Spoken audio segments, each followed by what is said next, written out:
सर्वेश्वर प्रभु बोलता है, वो उदयाचल से अस्ताचल तक समस्त पृथ्वी को संबोधित करता है। वो सौंदर्यमय सियोन पर देदीप्यमान है। हमारा ईश्वर आएगा और मौन नहीं रहेगा। भस्म करने वाली अग्नि उसके आगे आगे चलती है और उसके चारों ओर प्रचंड आंधी।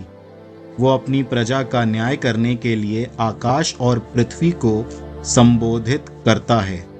मेरी प्रजा को मेरे सामने एकत्र करो, जिसने यज्ञ चढ़ाकर मेरा विधान स्वीकार किया। आकाश प्रभु की न्यायप्रियता घोषित करता है। ईश्वर स्वयं न्याय करता है।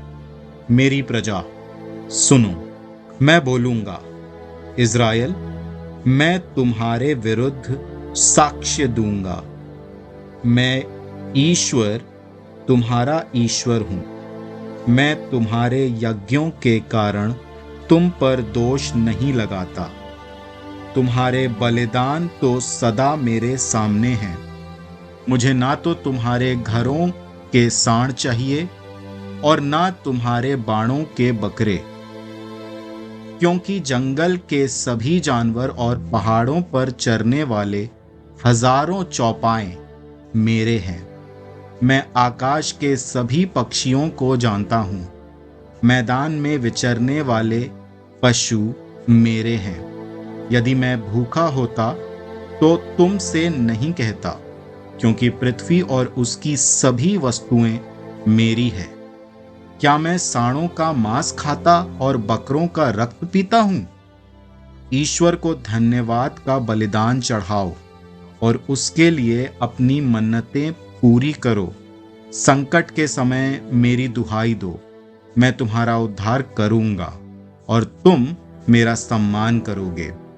ईश्वर विधर्मी से ये कहता है, तुम मेरी संहिता का तिरस्कार करते और मेरी बातों पर ध्यान नहीं देते हो, तो तुम मेरी आज्ञाओं का पाठ और मेरे विधानों की चर्चा क्यों करते हो? चोर को देखने पर तुम उसका साथ देते हो और तुम व्यभिचारियों से मेल झोल रखते हो।